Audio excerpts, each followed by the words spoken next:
my gallows and build them high. Makes a long time climbing before I die. I want the chance to spit in his eye. Oh, well, they gave me bars, but I can see between to a dusty yard and long gone green. They call that freedom, if you know what I mean. And I dry my sorrows, but the whiskey's gone.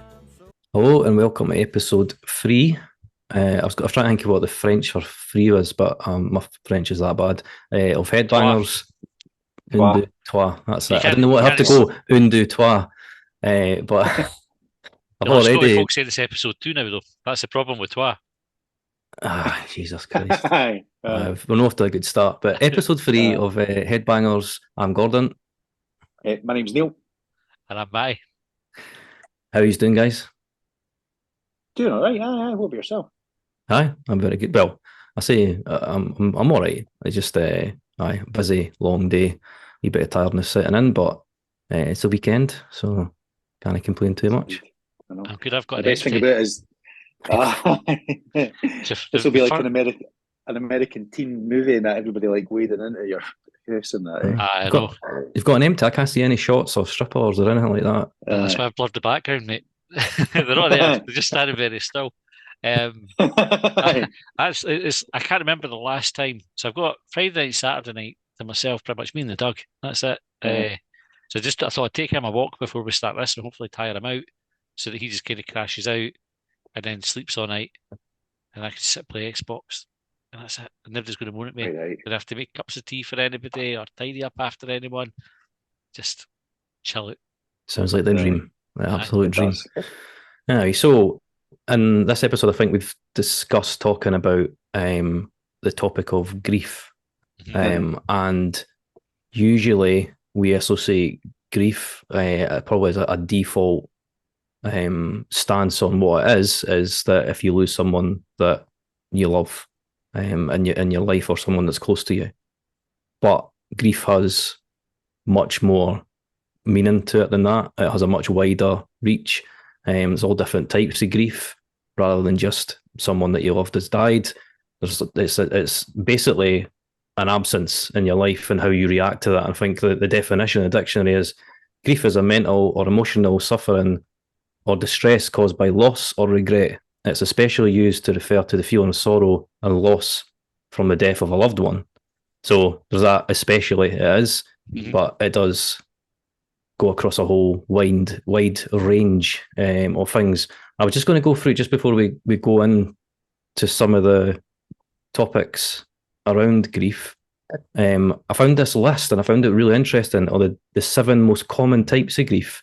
And I thought it would be quite good to go through them and then start the conversation around if we sort of resonate with any of those 7 ones. So there's normal grief, which I think is established as the death of someone you love. There's anticipatory grief, disenfranchised grief, chronic grief, abbreviated grief, traumatic grief, and absent grief. So we probably have to go into a bit more detail to understanding of those ones, but I think that list there can touch a number of different stuff in your life that you associate with probably not grief, but you're probably experiencing grief at some point without realising it. I think it ties quite well into something like depression, where you think maybe you're just depressed, but there's an absence there, which is actually grief, and it's part of a kind of journey of depression, if you like. So I don't know if any of you guys have had sort of realizations around that you're experiencing grief that isn't directly about the loss of someone that you love, like as in dying. When we spoke about the topic, and I was having a think about my own experiences with grief. I was like, what was the first time that I remember sort of really feeling what I would recognise now as grief? So being really upset about something that happened or lost somebody. And it was when I was wee, I lived in Whitburn, right? And my mum and dad decided we were going to move to Edinburgh. And I think by that point, I'd already experienced the death of a family member. So my granny had died, but I would have been probably too weak to really take on board the exact. I would have been sad because my mum and dad were sad, but didn't really understand, I think, what was going on there. But splitting or being separated from my best friend, was a boy I mucked about with every day. Dad Smith, his name was, and knowing that relationship was going to change, that you weren't going to see him every day. We would sit and play computer games as he did, and he had an Amiga, a Commodore 64. We would go play games, or we'd play football at the back green, and you just knew that there was that change happening, and you're going to get wrenched away from that friendship. And I was devastated. I remember like being obviously really upset at the time, the day of the move, being upset, and I remember loading up. There's a remember you used to have to put a cassette in to play your computer games. I remember. 64 game was Platoon. The good old days. After the film.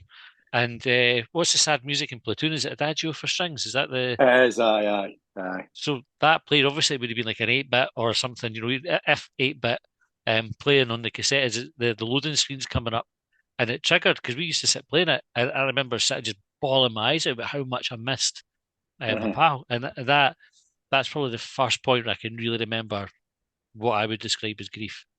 I'm not sure, like, because I never really thought about it as much, but it's probably the loss of something. Do you know what I mean? I've always associated it with like the loss of like a loved one or that. But when you think about it, and you can associate things, and it probably does, as you were saying, Gordon, impact like your mental health for that. But I remember like being at primary school, and it's that thing where like you leave the last day of primary school, and I'm probably I can be emotionally detached, which is like a bad thing. So I was like, all right, but I remember like some of my mates were like howling and crying and all that, and because it is like the loss of like, do you know what I mean? The loss of like that stage of your life, and you're never going to see those people again and stuff like that, hardly ever, the teachers and that, and these were so close for like 7 years, and then that's all gone. And I remember like my best mate, I never even got to see him because he just ran out crying and stuff like that, and I was like, that's a bit weird, eh? But yeah, just because I'm quite emotionally detached a lot of the time, it would be like, yeah. But when you look back on it, you're like, nah, it's like quite I suppose it's how people react to it, different people act in different ways. When did you recognise you were emotionally detached, Neil? How did you come to that conclusion? Probably about 2 minutes ago, just that confession. I don't know, there's maybe been like, in fact, talking about grief actually, so like when my mum passed away, and it was like that thing where like at the funeral, I didn't cry or that. I don't know if that makes me emotionally detached, but I wasn't like a big hard man act or that, and folk were like, oh, you're doing so well, you're so calm and stuff like that, and you're holding everybody together, you're holding yourself together, but in the inside I was fucking struggling, do you know what I mean? And it was like, I just never like, I don't know, it just felt a bit weird. Like I wasn't maybe emotionally detached. I didn't want to take in what was happening, so I never like acknowledged it at that time. Do you know what I mean? But I don't know, it just seems a bit. But yeah, I just remember like, it's not as if I've never cried over my mum, cried loads before, during and after. But I just remember at the day of the funeral, I was like, I don't know, I was able to maybe allow it to like wash over me, which is a bad thing because like I'd say that to my kids and stuff, or people. There's been times recently I've been quite emotional. It's good just to have it out. Do you know what I mean? Like even when you're walking in the street, having a good cry and stuff like that, it's far better than like letting it eat away inside you and that, leaving nothing. But yeah. It's interesting you say that. You just kind of realised that like 2 minutes ago, because it was only a couple of days, because we knew we were going to be talking about grief as a topic, obviously before we started this episode. Mm-hmm.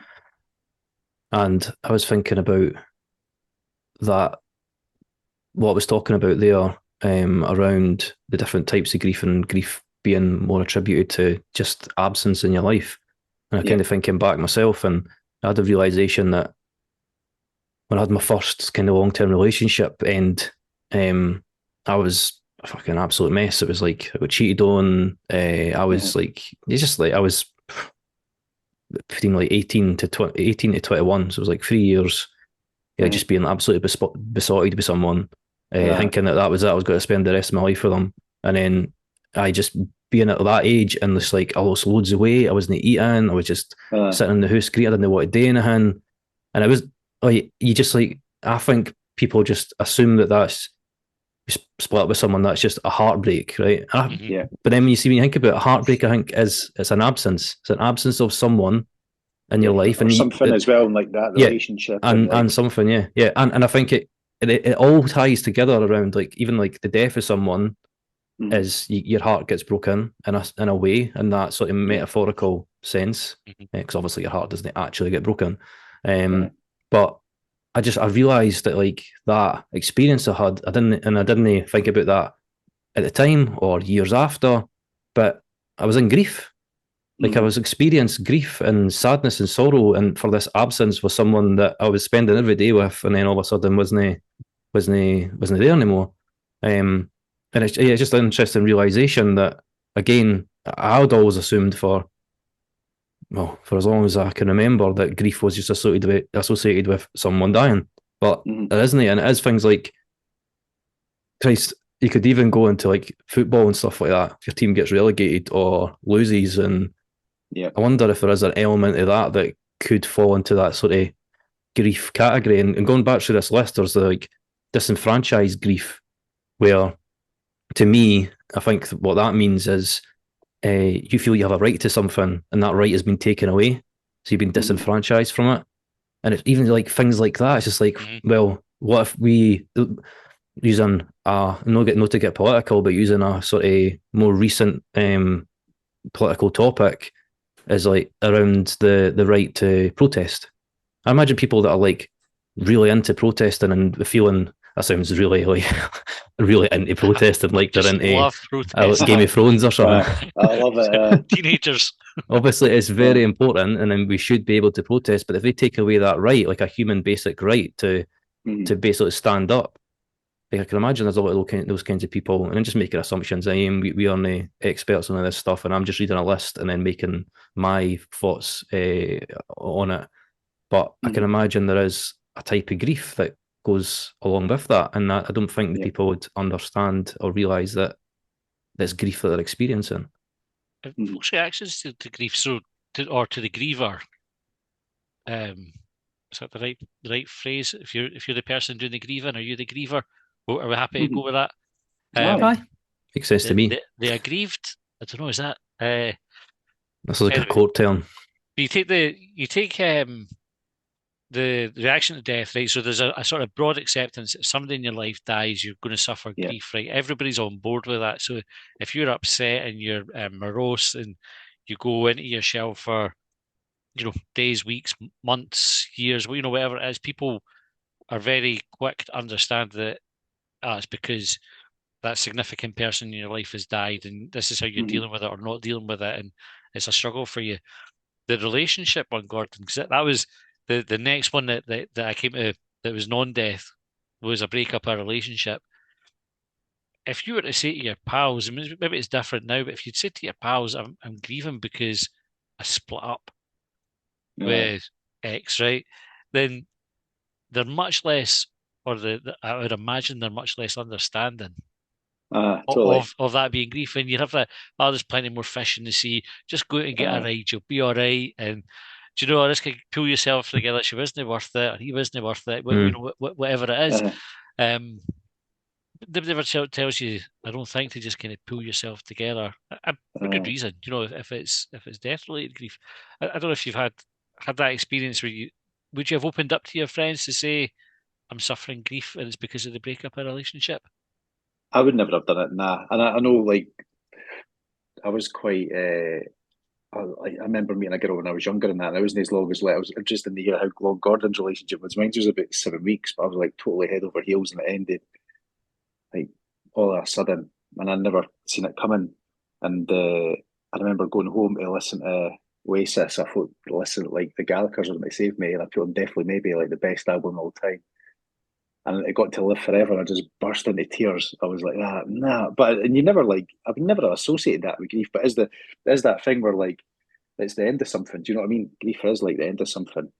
And it's like, you're never going to have that, like, you're never going to continue that 7 week relationship that you had. Do you know what I mean? Looking back and it sounds daft, but like, it is like the end of something. And then, but what comes after it, and obviously, like, I suppose like the final full stop is like someone passing away, but then do you use like the memories and that to look back and stuff and try and like get on with your life? But yeah, I would have like, I would have been to my mates. I would have said to them like, I'm gutted that like such and such dumped me, but I would never have says I went home and I remember it and just putting on like definitely maybe hitting play and it must have been what Live Forever song number 3, I think. Just came on and I was like up until I thought, nah, I'm all right, I'm all right, I'm all right. And I was like, fucking no, just crying away on my bed for like hours upon hours on a Sunday afternoon, like, why? And as that's like the grief is like it's the end of something. And I've had it like and even like being on like family holidays and stuff like that, you get quite emotional. Like when I was a kid and that, you'd be like, oh, I'm like had a good time in Butlins and now I'm away home and I'm like crying at the train station and stuff because it's the end of something. But I suppose it's that thing you need to appreciate. Well, it's the end of like a holiday. There'll be other holidays you can go on. Do you know what I mean?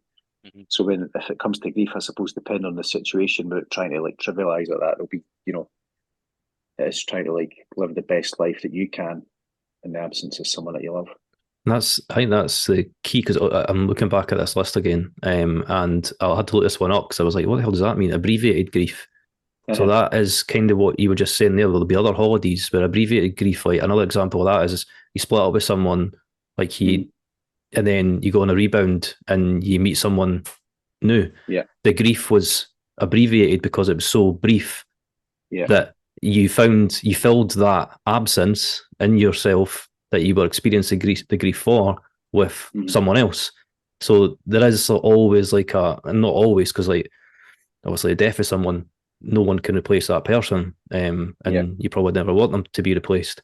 But there is ways of dealing with it, and I wonder because I think it was the last episode we talked about maturity and like as we grow up and the experience that we've gained over the years has helped us deal with stuff better.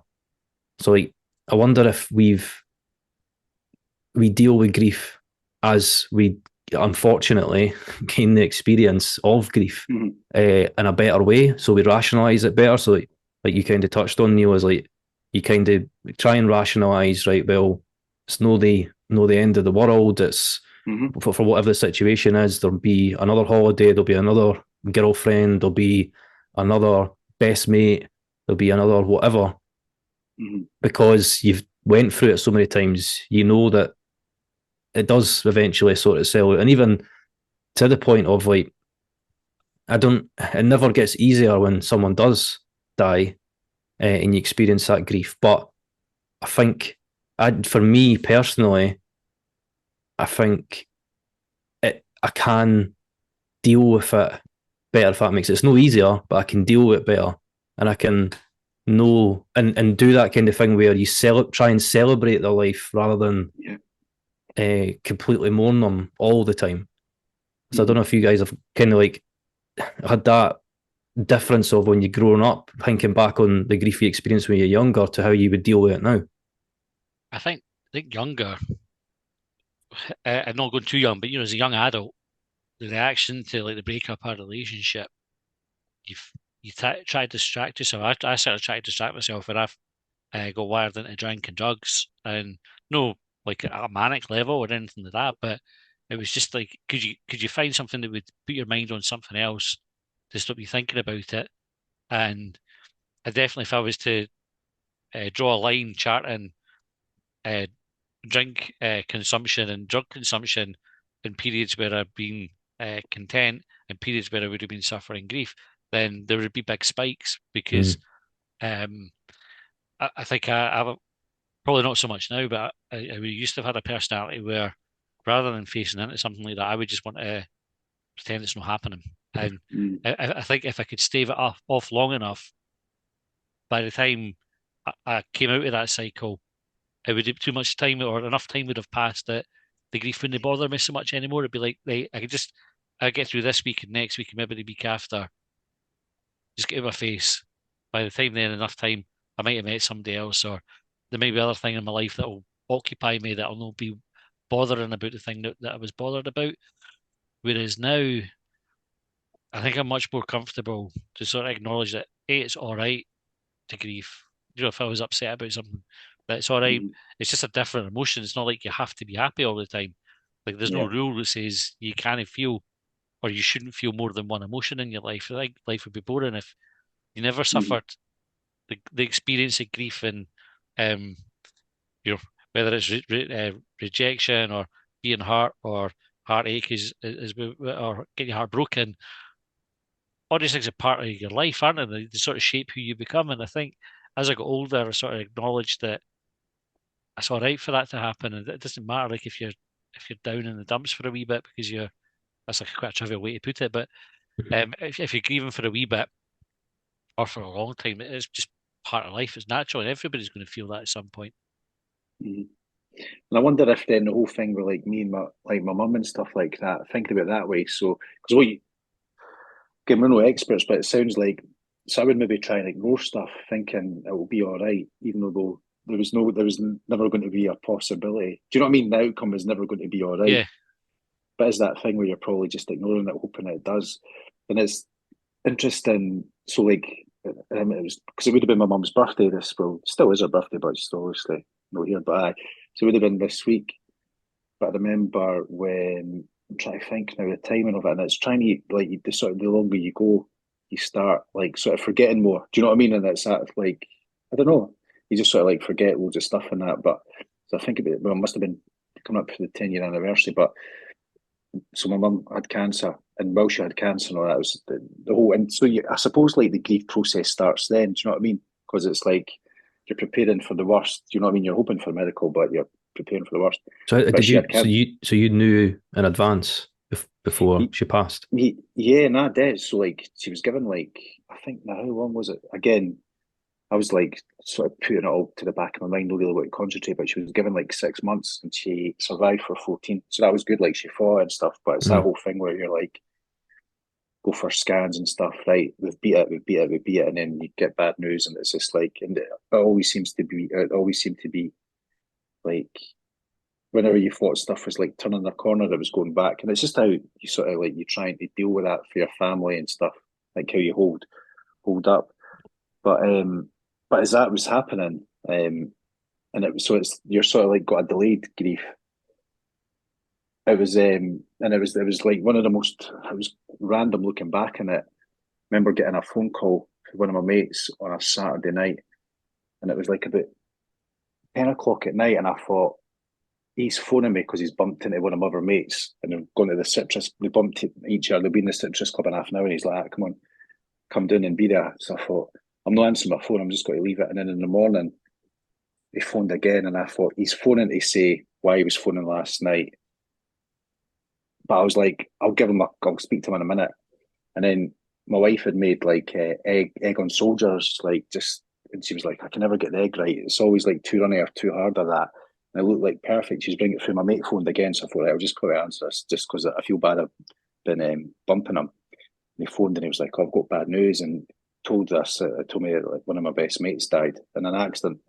And it's that thing where it's just like, you're like, fucking hell, man. Do you know what I mean? The grief at that point was like a different grief because you're just like, because you never expected it. Do you know what I mean? At that point, you're like, that boom, like, how did that? I thought we were all invincible. Do you know what I mean? We were all like, as you were like drinking and that, and when you were younger and partying and stuff, like proper constant. And it's like, how did that happen? And then that was like a sort of different sort of grief. Do you know what I mean? Where you're like, and I remember like thinking, because when he died, he was at that time, he was the only one of us that wasn't in a relationship.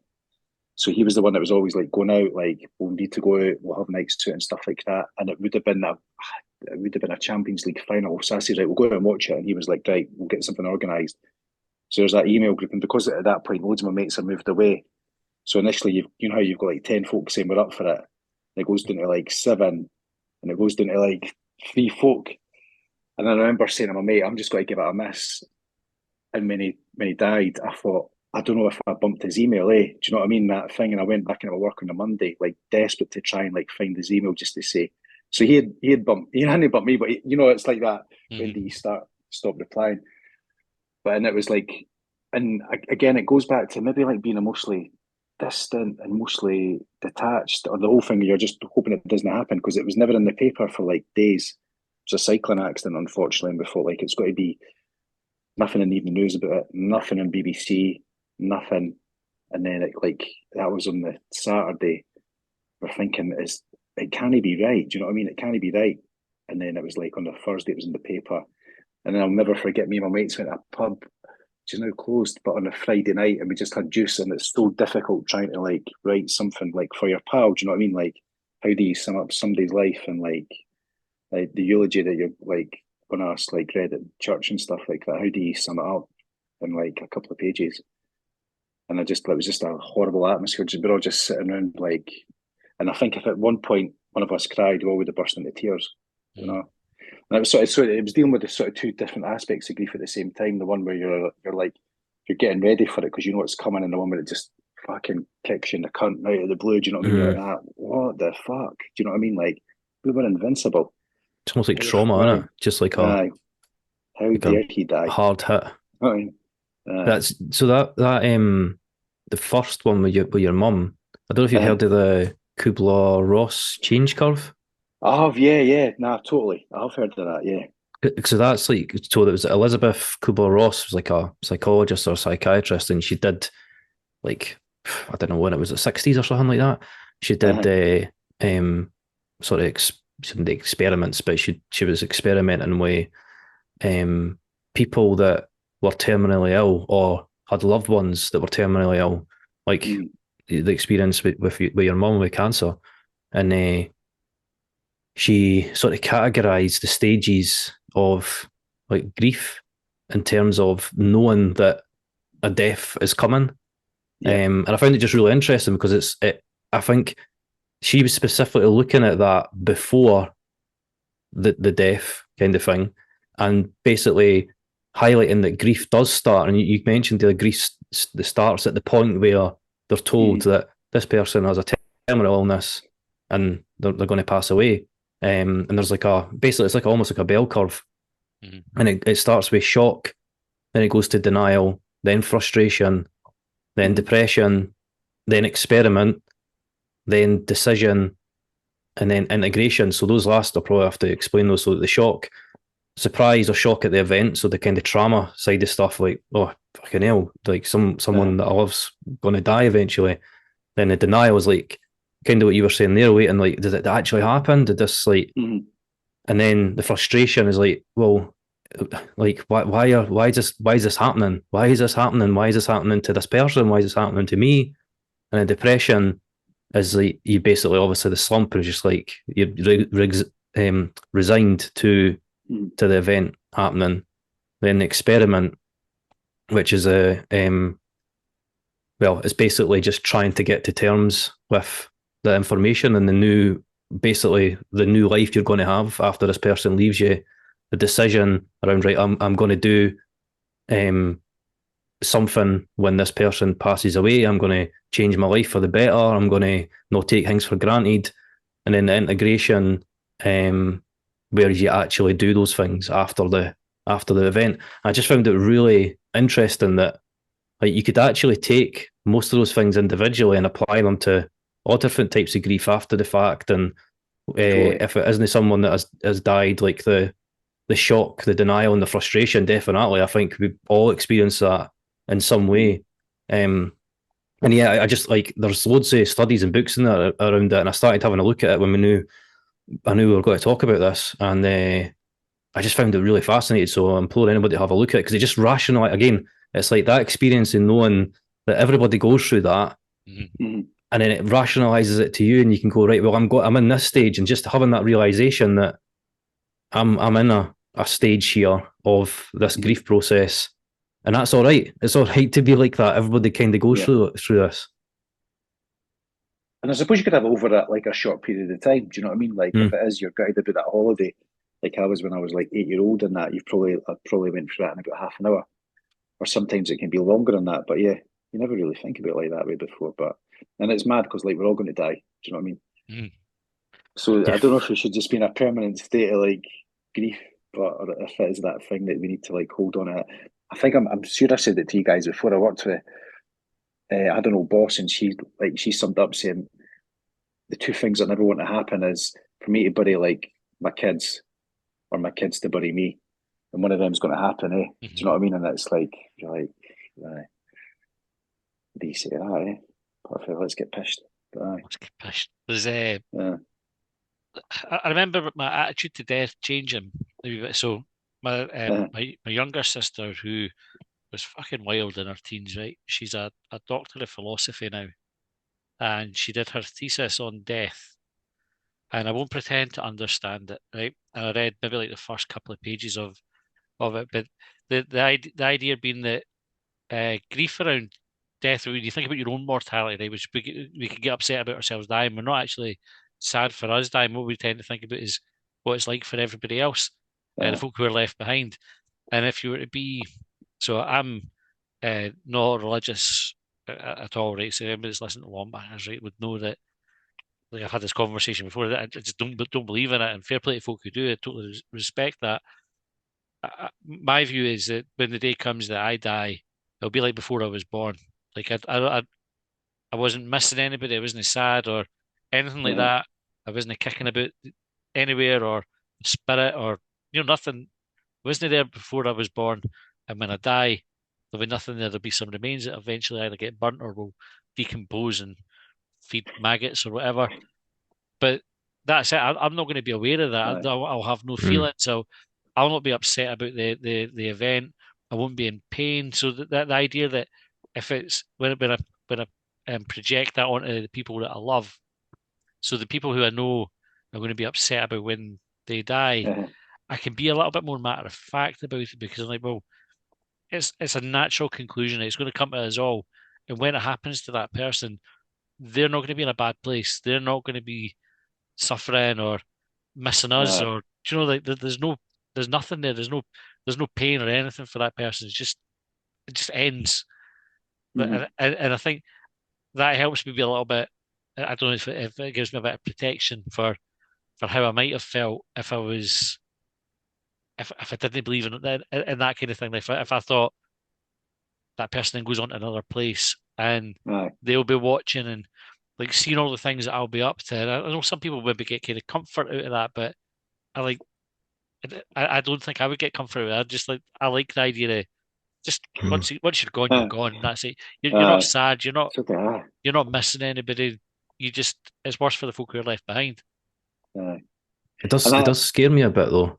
Like I don't know why. Like I've tried, and I think I've said this to you guys before in like a group chat or something, that I tried to normalize death as much as possible, and it's mad that we've been dying for hundreds of years, so it's not as if it's a new kind of fad or anything like that.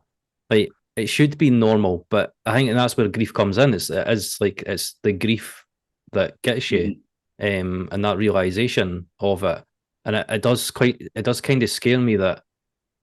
And I think it's more the fact that it's like frustration. Like I've worked fucking hard to know what I know and do what I do, and then it's just all going to be for nothing when I drop dead.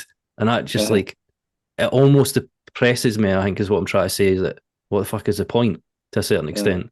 Did David Bowie not have a phobia about dying? I'm sure I heard that. Like he had most folks don't have a fear of dying. Was that like sorry? But like it was your survival a proper instinct.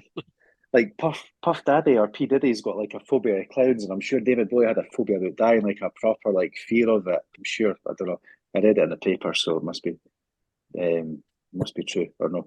But and even when you're thinking about it, it's like initially I would be like, I'm no like I completely agree with what you're saying, Matt. It's that thing when you go, that's it.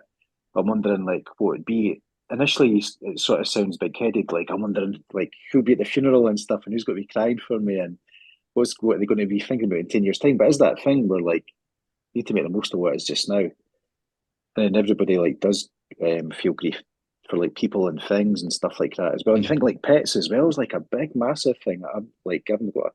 In fact, I had a budgie when I was a kid, and it had a tumour. Billy the budgie had a tumour in his belly. He used to pick away at it. He used to fly to the living room and then land on my shoulder and shit on my shoulder, and that was wee bastard it was. But I remember he just got really ill all of a sudden, and then he would like land, he'd just lie in the bottom of the cage. And I remember like my dad saying like, it's no good for Billy, like I think I'm going to get rid of him. And I was like, my sister was gutted, and I went to the bathroom, and then I was like pretending to get ready for school, and I was crying. And then I came back and he was still in the cage, like flying about in it. I thought, aye. But it's that thing, but it's just a weird thing. It's mad, like grief, like, I don't know. Pets are a great way to prepare us for it, aren't they? They're sort of they're important in our lives, but not as important. I say that as a generalisation. I know some people get not sure that's true, but pets, but they're not as important generally as like your parents or your kids or your grandparents or whatever. And like the last pet we had guinea pigs that died, and I was like attached. We had one called Dave, and Dave the guinea pig. You sort of realise that a vet will not do anything for it. Guinea pigs, once they get sick, they're fucked, right? Because they're too small for vets to be able to do anything. You kind of think, I'll take it to the vet, and the vet will care how to fix this. And then you go, actually, if I'm having to take him to the vet, he's not coming back. And you can prepare yourself. I still remember the conversation, but the vet, I'm saying, we're going to have to euthanize him. And I was like, I was welling up in the vet surgery. I'm like, no, Dave, didn't do that. Was that the cost there, or bit of both? Dave? Bit of both. They still charge you the vet, even though they're killing them. They're like, yeah, sorry, I couldn't save your pet. Aye, here you go. But it's a great way to sort of prepare you for, and especially if you've got kids. Because I think when Jane's dad passed, so I'd only known him a few years by that point, and obviously, you love your family, and it was really sad. Infinitely worse for Jane. Jane took years and years and years, and probably still isn't quite over it. Like, they had a profound impact on her. But I remember the thing being at the moment when I was most upset was having to come break the news to the kids. So we were like, how are they going to react? Because the kids were really, really close to them, and just getting the words out, like I couldn't finish the sentence without breaking up. And I think if you had the pets and been able to have that conversation with them before about pets dying, it probably would have been easier because they could have related to it. Aye. No, it's true. I kind of went off on a wee tangent there about pets dying, but that was your fault. Pet cemetery. I know, and it's like, who's the guy that wrote Fight Club? What's his name? Chuck. Oh, Palahniuk or something, is it? Palahniuk, aye. Yeah. So in Fight Club, there's like two of my favourite lines, and one of them in Fight Club is, here is when they're all getting ready to like square go and all that, and here is a room full of men raised by their mothers. And he wrote another book, I can't remember if it was like Invisible Monsters, that it's like a cult basically, and there's like everybody's got the same name in this cult, and the people start getting killed off and that.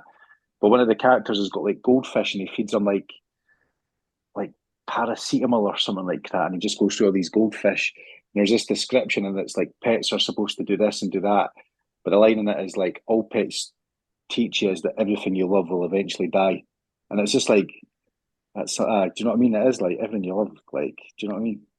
Yeah. So it's such a brilliant.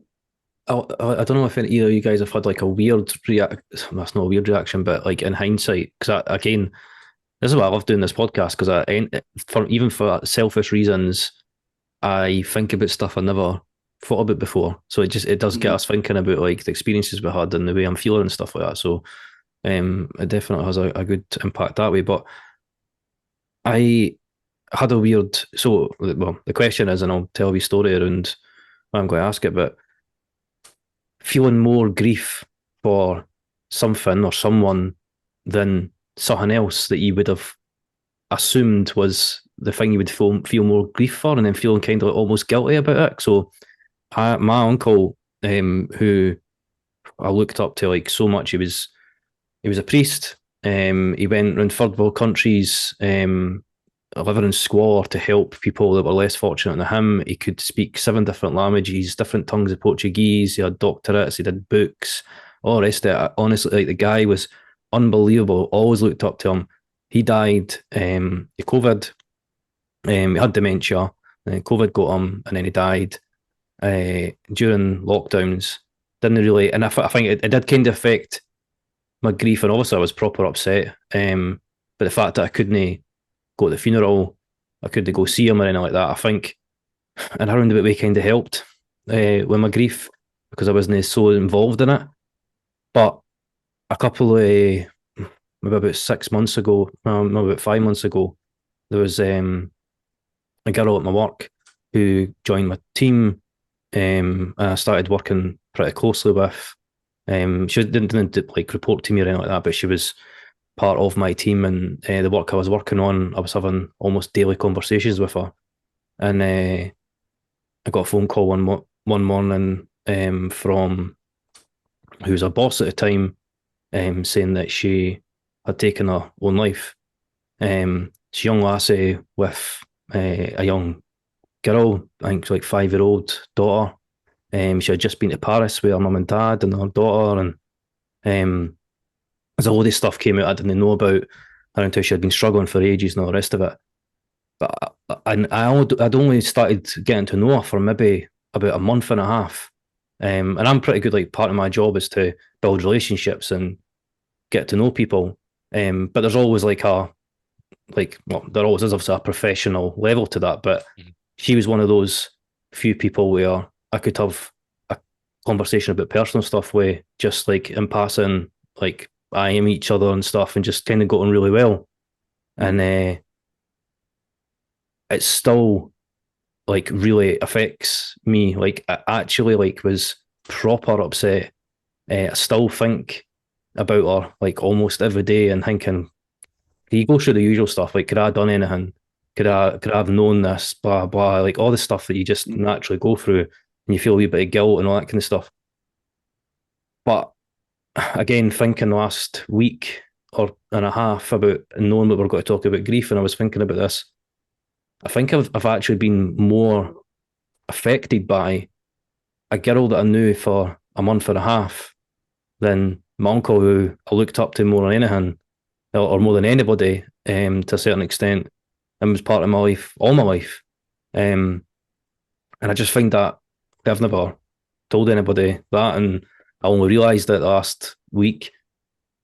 I just find it absolutely. I don't know if it's to do with the circumstance around the girl that I worked with death, that makes it, and I think it does. Like the type of death does, I think, make a difference, because there is all that extra stuff around when someone commits suicide. Like I say, like could I have done anything? Because it's preventable, right? Whereas terminal cancer and stuff, we're not at the point where we can prevent it, unfortunately, and not all the time.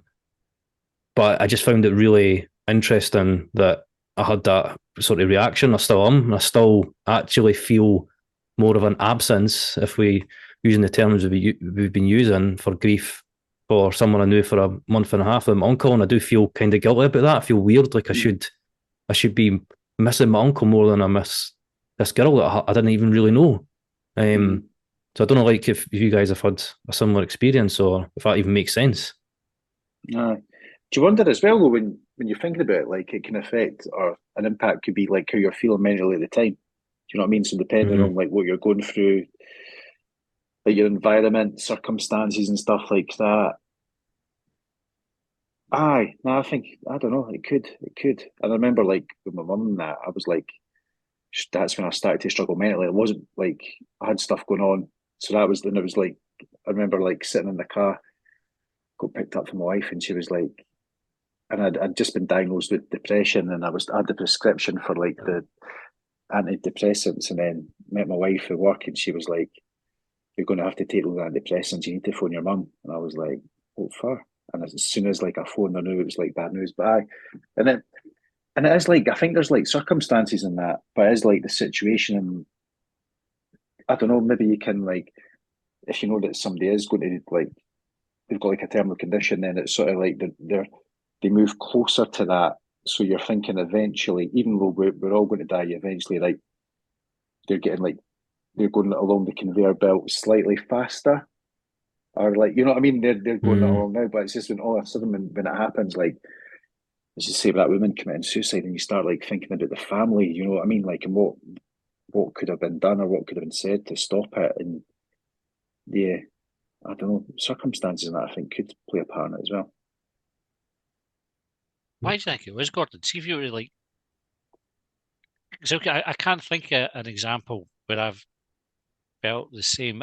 I remember thinking I've not been as upset as I should have been about the death of somebody. Like 100% know that I've had those feelings and felt guilty about it. I don't think I've felt more upset than I thought that I should have about. Mm. In fact, the closest, and this is stupid. The closest that I've come to being like disproportionately upset about something would have been when Sean Locke died, which is stupid. Like and Sean Locke never even seen him. Loved watching him on TV. Would watch his stand up and stuff like that. Thought he was a very, very funny guy. When he died, I remember being fucking hell, that's brutal. And I wanted to go and watch more stuff, and it played on my mind for ages. And I was like, it's stupid. I don't know him. And I've had people that have been close to that have died. I barely think about it. That sounds really, really cold, and I'm not like a psychopath, but that's an exaggeration. So I'm not meaning like I barely thought about them, but relative to that, but not to the extent that you described there, Gordon. So, did you? I don't know. Did you see yourself like the woman, or did you see things in her that you recognise in yourself? Was there anything like that, or was it the proximity to her? Do you know the fact that you were closer in that moment to her than you were to your uncle? So the proximity to the death and the grief would have been nearer. It might have been. It might have been a number of those things. I don't. I mean, I think if I knew the answer right away, I'd probably be in a much better mental state than I am. But know that I'm in a bad place right now. But it maybe even just thinking about it there and kind of popped in my head when you said that was like I've had suicidal tendencies and like wanted to kill myself like a couple of times throughout my adult life, and I wonder if that is why, like there's that connection of now that I've been close to someone who's actually done it and what they left behind, similar to what I would leave behind. I wonder if it's going to sound bad, but maybe it doesn't. But I wonder if it's not her I'm grieving, or that I'm upset about. It's the act of how she done it and how that act affects me mentally, like me thinking about almost kind of selfishly that she committed suicide, she left a family behind. I could have done that. Yeah. And look at the people that she worked with every day. Like, so my work's been really great where we had a sort of counselling session. They got like actual counsellors and stuff into the company. We set up like a WhatsApp group, and they like I was really thankful they included me in that stuff. And we had like a sort of group session. We all sort of spoke about how we felt, and I mean it was basically 45 minutes of people crying and try to tell stories about the girl. And I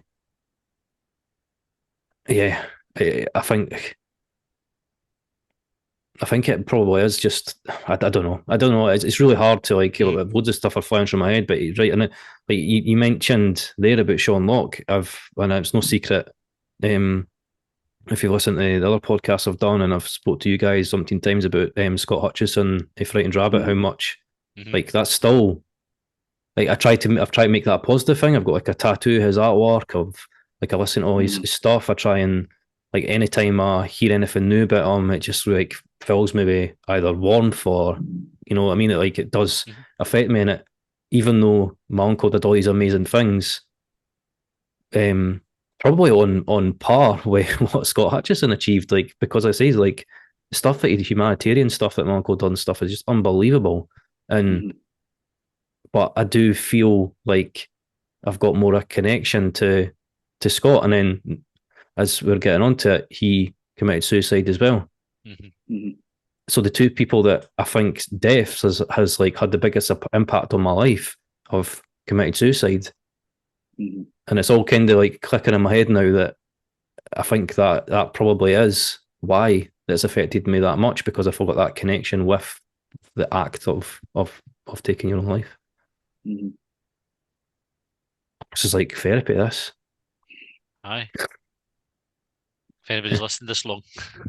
I probably should wrap up there, but I think that's probably a good note to, and I probably should have said this at the start, is that we are not mental health experts, and if any of the stuff that we've talked about, and I've obviously in the last 5-10 minutes talked about suicide, and anybody's struggling with anything around that or having any of those sort of feelings or thoughts, is seek professional help and speak to someone. Don't go in silence, because there's always help out there. But we're just guys talking about our feelings.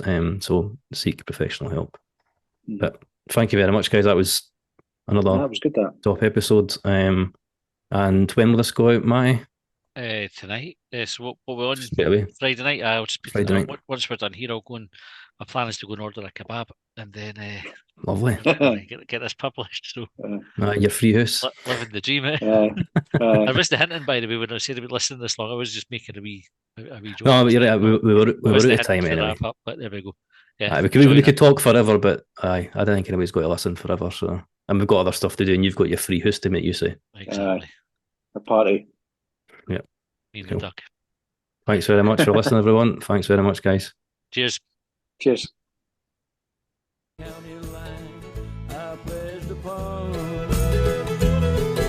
they trailed me down when I broke free. I drank all the whiskey in Tennessee.